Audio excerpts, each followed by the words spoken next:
Bon après-midi à tous, j'espère que vous allez bien. Donc on se retrouve pour le résumé de la leçon numéro 10. Et le titre de la leçon de cette semaine, c'est « Une manière formidable de s'impliquer ». Nous allons voir dans quelques instants quelle est cette manière formidable que nous pouvons utiliser pour nous impliquer dans l'œuvre, dans la mission. Alors, juste avant de commencer, comme à notre habitude, nous allons prier ensemble. Seigneur Dieu, Dieu trois fois saint, en cet instant, nous venons vers toi. Nous te réclamons ton Saint-Esprit, que tu puisses enlever tout ce qui est mauvais de nous dévider de nous-mêmes. Et envoie-nous ton Saint-Esprit, remplis-nous de ton Saint-Esprit, afin que non seulement nous puissions comprendre le message que tu as pour nous, mais que surtout ces paroles restent gravées en nous et que nous les mettions en pratique. Que ce soit toi, Seigneur, qui parle à travers moi, au nom de Jésus. Amen. Alors, le verset à mémoriser de cette semaine nous dit... Alors, il dit à ses disciples, un verset qu'on connaît bien, qui se trouve dans Matthieu 9, le verset 37 et 38, « La moisson est grande, mais il y a peu d'ouvriers. Priez donc le maître de la moisson d'envoyer des ouvriers dans sa moisson. » Alors, un bref résumé de ce que nous avions vu la semaine dernière, on nous a parlé un peu des approches qu'utilisait Jésus. Bien sûr, nous sommes supposés suivre l'exemple de Jésus, faire ce que Jésus faisait, et nous avions vu l'approche de Jésus. Déjà, il voyait des candidats potentiels pour le ciel partout, donc il nous faut voir avec le regard de Jésus. Ensuite, corriger notre attitude. Il avait pris l'exemple, nous avions vu l'exemple de la femme cananéenne où Jésus montrait à ses disciples quelle est l'attitude à adopter, où Jésus montrait à ses disciples que la mission qui leur a été donnée devait être prêchée. La mission devait être accomplie, partout, avec peu importe qui. Donc, il a montré aux disciples et à nous en même temps qu'il est temps de corriger notre attitude, qu'il nous faut, comme il a complimenté cette femme, mettre en valeur ce qu'il y a de bien chez les autres, ensuite accepter les autres avec leurs défauts, leurs mauvaises habitudes, etc. Parce que Dieu nous accepte comme nous sommes, Jésus nous accepte comme nous sommes, et surtout, très important, il nous faut partager la vérité avec amour. Et cette semaine-ci, il nous montre, comme nous dit le titre de la leçon, une manière formidable que nous pouvons nous appliquer à la mission que nous avons reçue. Alors, la leçon de cette semaine nous parle de petits groupes. Certainement, on sait déjà ce que c'est que des petits groupes. C'est tout simplement des groupes de personnes qui se réunissent. La plupart du temps, c'est des chrétiens qui se réunissent pour prier ensemble, pour partager la parole ensemble et aussi pour faire avancer l'œuvre de Dieu. Nous allons voir cela dans un peu plus de détails dans la leçon. Voyons tout d'abord quel a été le premier exemple de petit groupe que nous avons. Dans Genèse 1, le verset 1er, il nous dit au commencement, Dieu créa le ciel et la terre. Au verset 2, le verset 2 nous dit, « Oh, la terre était informe et vide, les ténèbres couvraient l'abîme et l'Esprit de Dieu planait au-dessus des eaux. » L'Esprit de Dieu planait au-dessus des eaux. Le verset 26. « Et Dieu dit, faisons les hommes pour qu'ils soient notre image, ceux qui nous ressemblent. » Alors, dans ce verset, je vous lis dans la Bible du Semeur, dans la version de la Bible du Semeur. Alors, dans ce verset, il nous est dit, faisons l'homme à notre image. Déjà, c'est au pluriel, qui veut dire qu'il n'y a, souvent quand on parle de création, on parle que de Dieu. Mais dites-vous bien que la Trinité était présente. Les trois, Dieu, le Fils et le Saint-Esprit étaient présents. Le verbe qui est utilisé, c'est faisons. C'est un verbe au pluriel qui veut dire qu'ils se sont concertés, allons dire, et ils ont dit, allons faire les hommes à notre image. Et le verset 2 nous fait bien comprendre que l'Esprit de Dieu planait au-dessus des eaux. Donc, si nous pouvons le dire comme cela, le premier exemple, le premier petit groupe, allons dire qu'il y a eu dans l'histoire du salut, c'est le Père, le Fils et le Saint-Esprit. Ils ont composé le premier petit groupe, qui travaillait, qui participait ensemble à la création de l'espèce humaine. Puis aussi qui a travaillé pour la rédemption de l'être humain après sa chute.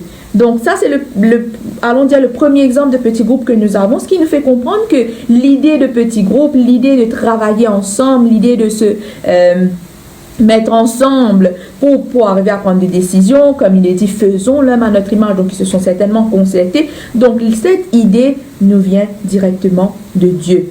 Et nous allons voir dans un petit moment quelques exemples de petits groupes dans la Bible, comme il est dit ce dicton qui dit l'union fait la force. Et parfois il est vrai que nous avons envie de nous retirer, on se dit si moi tu es capable de vivre dans la campagne, soit loin de montagne, tout seul, sans personne, mais tu peux extra bien. Certainement, ça nous est peut-être déjà passé par la tête, moi, plusieurs fois, mais nous devons nous mettre à l'esprit, nous devons comprendre que Dieu nous a créés pour la convivialité. Nous sommes supposés vivre avec notre prochain, faire des expériences, s'encourager mutuellement, aimer notre prochain, et ça, ce ne sera pas possible si on se retire. Dieu nous a créés pour la convivialité, nous dit la partie de samedi. Et tout au long de la Bible, comme nous dit la leçon, l'accent est mis sur les petits groupes comme étant l'une des méthodes choisies par Dieu et qui, bien sûr, s'avère être efficace. Une des méthodes pour fortifier notre foi, augmenter notre connaissance de sa parole, approfondir notre vie de prière et nous équiper pour le témoignage. On va développer cela dans un petit moment. Voyons l'exemple, un des exemples de petits groupes qui se trouvent dans l'Ancien Testament, l'histoire de la partie dans l'histoire de Moïse, excusez-moi, où son beau-père Jéthro va venir lui conseiller de faire des petits groupes. Moïse était à la tête du peuple. Imaginez-vous un peuple comme le peuple d'Israël, plus de 10 000, presque par million. Et imaginez-vous à chaque fois qu'une de ces personnes avait un problème, XY s'est bagarré, l'autre a perdu quelque chose, l'autre accuse l'autre d'avoir volé telle ou telle chose.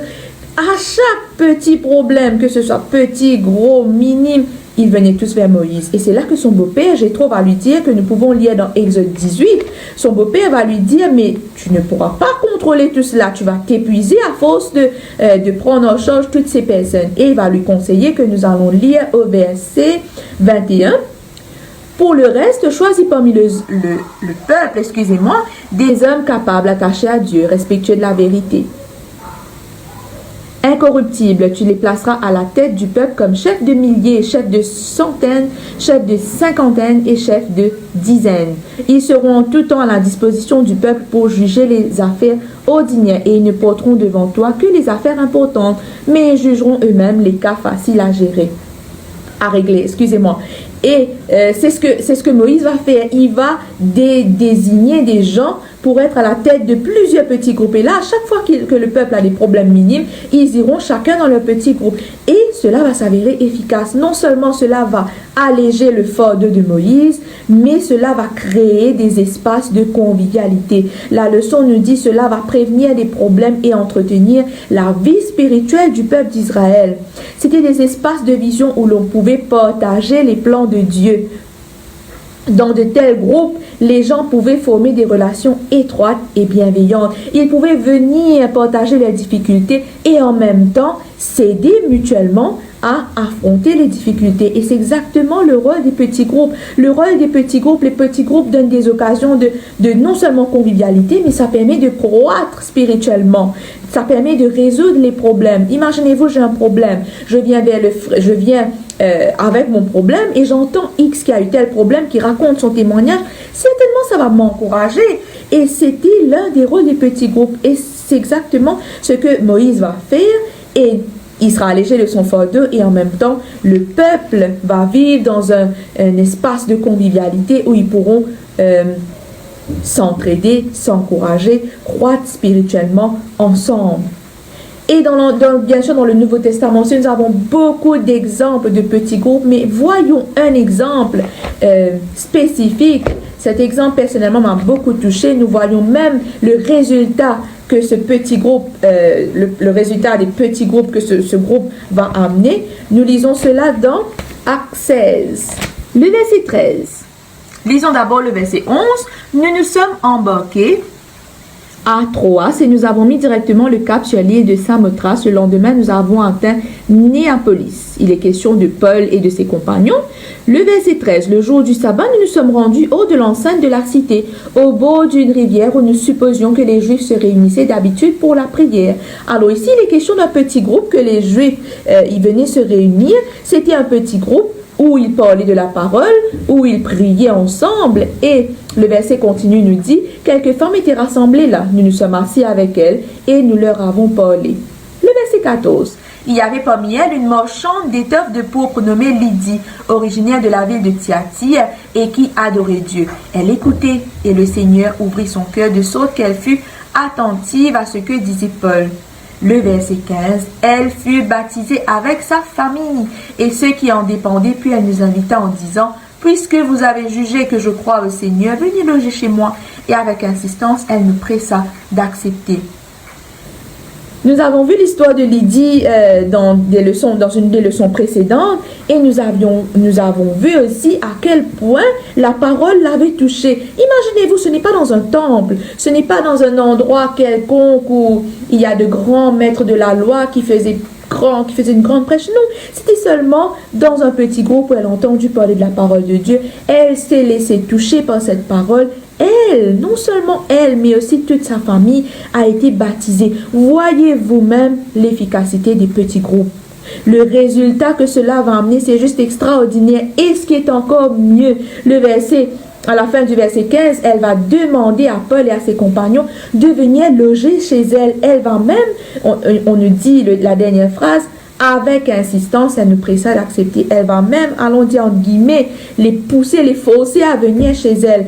Qu'est-ce qui se passe ici? C'est qu'elle-même a compris l'efficacité des petits groupes et qu'elle commence elle-même un petit groupe chez elle. Je suis sûre que la Bible ne parle peut-être pas de cela, mais je suis sûre qu'elle, à partir de ce moment, elle aussi, elle va commencer ce petit groupe chez elle. Ce même espace de convivialité qu'elle a aimé, cet espace de prière qui a permis de faire croître sa vie spirituelle, elle va le commencer chez elle. Et c'est extraordinaire de voir l'efficacité des petits groupes. On veut toujours gagner des âmes à Christ, on veut toujours que l'église soit remplie, on veut qu'il y ait beaucoup de baptêmes, mais parfois on s'y prend mal. L'exemple du petit groupe nous montre que c'est peut-être une chose que nous voyons simple, mais qui peut avoir de grands résultats. Elle et sa famille se sont baptisés. Donc nous avons vu ces deux exemples qui nous montrent à quel point les petits groupes peuvent être efficaces.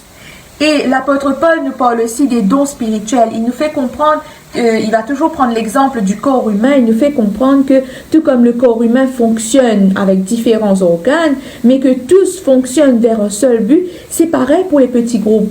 C'est différentes personnes qui viennent dans les petits groupes, chacun avec son caractère, chacun avec son don, chacun avec son talent différent, chacun avec sa façon de voir les choses, mais ils fonctionnent, ils travaillent dans le même but. Et nous allons voir dans un petit moment quel est le but des petits groupes.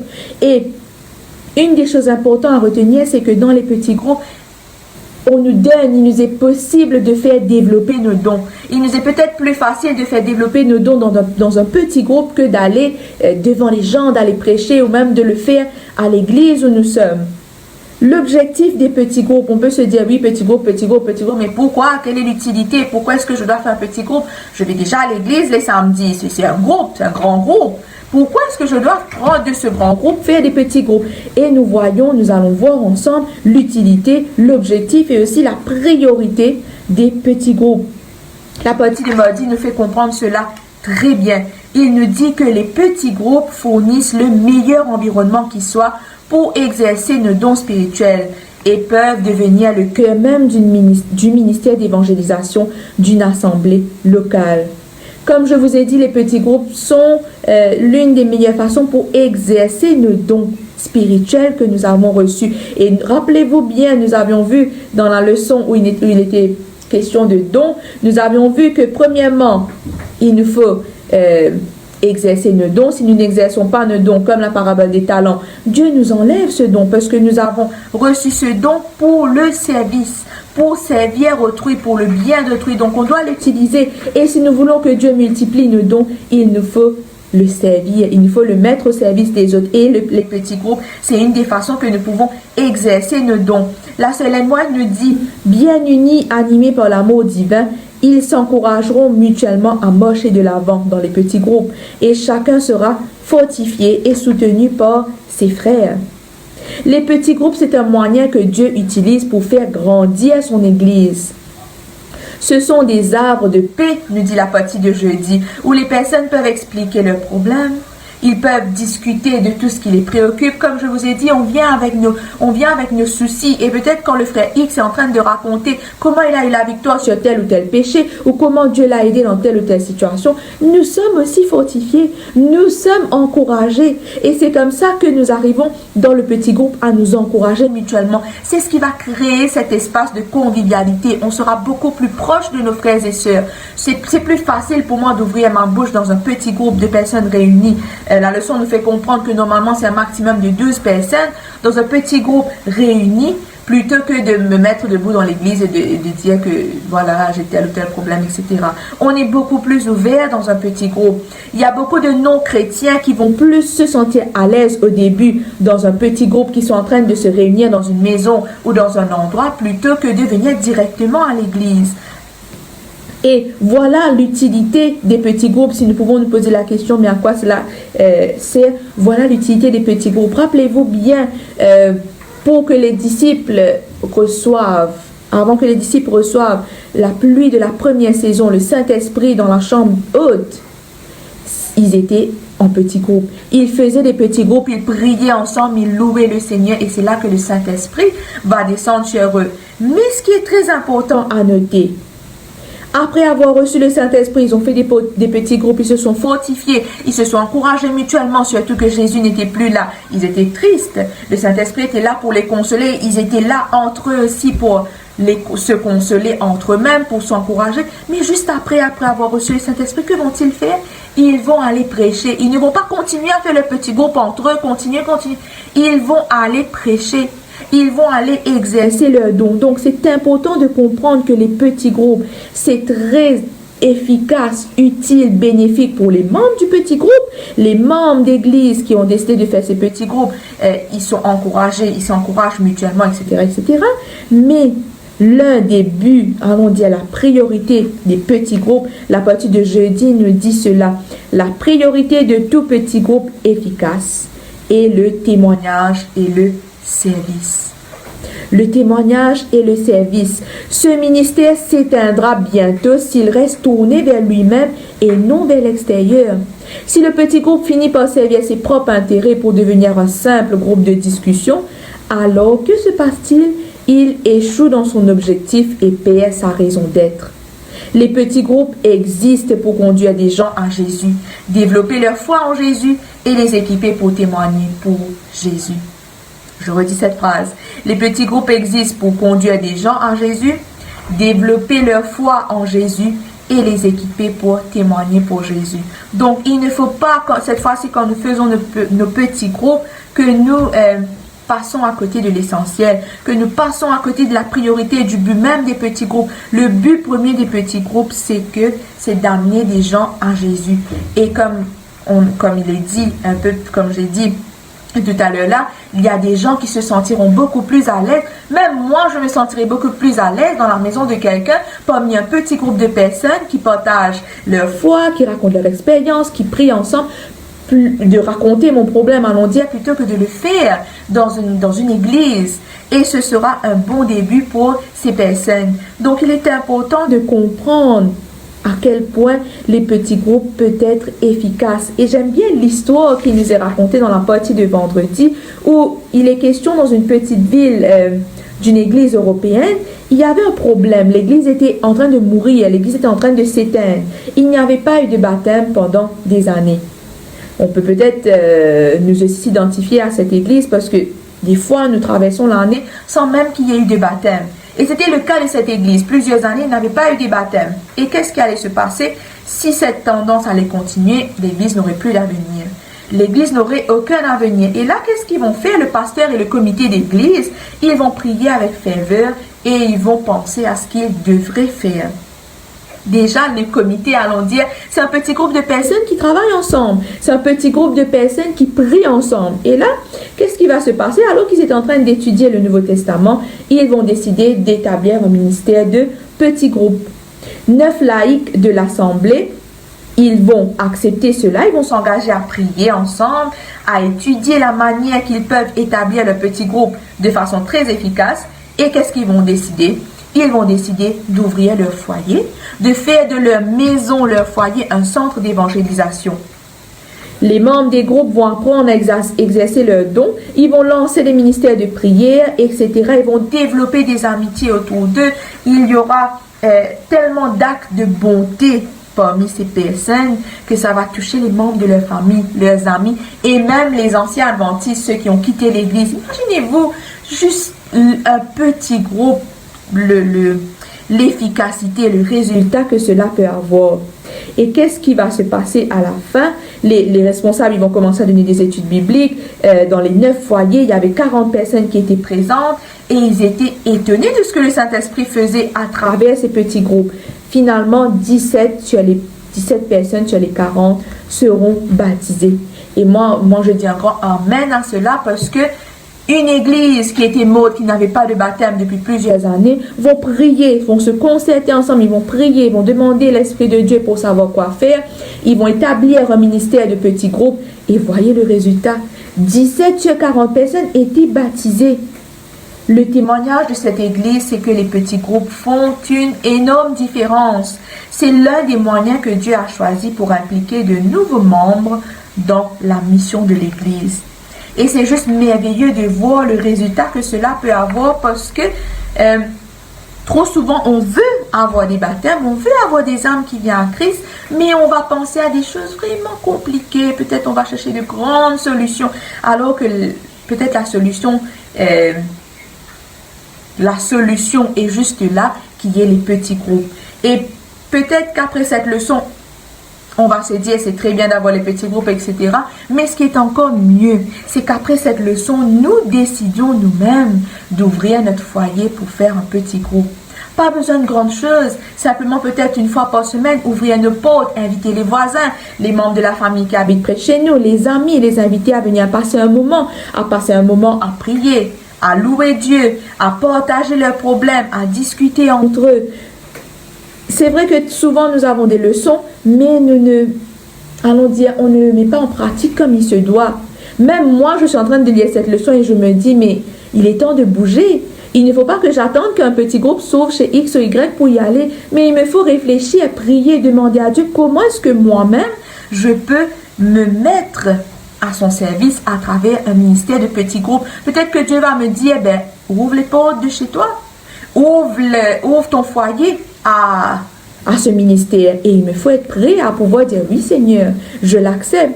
Nous sommes arrivés au temps où, comme je le disais la semaine dernière, nous sommes arrivés au temps où Jésus est à la porte. Jésus, il n'est même pas à la porte. Il a sa main sur la poignée, si on peut le dire. Il lui reste qu'à tourner la poignée, ouvrir la porte et venir. C'est pour dire que Jésus est prêt. Le retour de Jésus est tellement proche. Et il y a tellement de gens qui ne connaissent pas Jésus. Et c'est de notre faute. Nous ne faisons pas ce qu'il faut pour que ces personnes arrivent à connaître Dieu. Donc, il est de notre devoir après avoir lu cette leçon, de mettre en pratique, de demander à Dieu comment est-ce que je peux exercer ce ministère, si c'est chez moi ou si je dois moi me déplacer, aller donner un coup de main chez X ou Y. Dieu vous révélera, Dieu nous révélera ce que nous devons faire. Et nous voyons aussi dans la partie de lundi les questions de Jésus va appeler ses disciples. À un moment, il va choisir les disciples, il va les envoyer pour aller chasser les démons, etc. Mais il va aussi, la partie nous dit, l'objectif des petits groupes de Jésus était à la fois le développement spirituel et l'évangélisation. Rappelez-vous bien que les 12 apôtres de Jésus sont considérés comme un petit groupe. Jésus va les prendre, Jésus va les enseigner, va les permettre de se développer spirituellement. Jésus va les montrer comment est-ce qu'ils doivent vivre entre eux, comment est-ce qu'ils doivent prêcher. Mais après cela, ils ne doivent pas continuer à rester un petit groupe de 12 qui suit Jésus. Non, ils doivent se disperser, ils doivent aller prêcher. C'est exactement ce que les disciples vont faire, les apôtres vont faire quand Jésus sera au ciel. Donc les petits groupes ont un but très précis qui est le témoignage, qui est parler de Jésus, faire connaître aux gens Jésus. Alors, j'espère que cette leçon nous aidera afin que nous puissions prendre conscience qu'il est temps que nous nous bougeons. Il est temps que nous fassons, peut-être que nous asseyons, nous commençons à réfléchir sur qu'est-ce que je peux faire pour exercer ce ministère de petits groupes. Est-ce que je vais donner un coup de main? Est-ce que je vais exercer mon don? Est-ce que j'ouvre les portes de ma maison? Dieu nous révélera, il nous suffit seulement de le demander. Alors, j'espère que cette leçon était suffisamment claire et j'espère aussi que Dieu nous aidera à mettre en pratique tout ce que nous apprenons dans ces leçons. Avant de terminer, je vous invite à courber la tête et nous allons prier. Seigneur Dieu, Dieu trois fois saint, nous te sommes très reconnaissants de ce que tu ouvres notre intelligence. Tu nous permets de comprendre l'importance des petits groupes. Mais Seigneur, nous te demandons, montre-nous ce que nous devons faire. Montre-nous où est-ce que nous devons exercer nos dons. Montre-nous si toutefois nous devons ouvrir nos portes pour exercer ce ministère de petits groupes, que tu nous aides à pouvoir dire oui Seigneur, je le ferai. Oui Seigneur, envoie-moi, comme le prophète Ésaïe l'a dit. Je te prie de bénir toutes les personnes qui regardent cette vidéo, que ces paroles puissent nous toucher et que nous puissions surtout les partager aux autres. Au nom de Jésus, Amen. Je vous remercie de votre attention et je vous souhaite de passer une bonne soirée.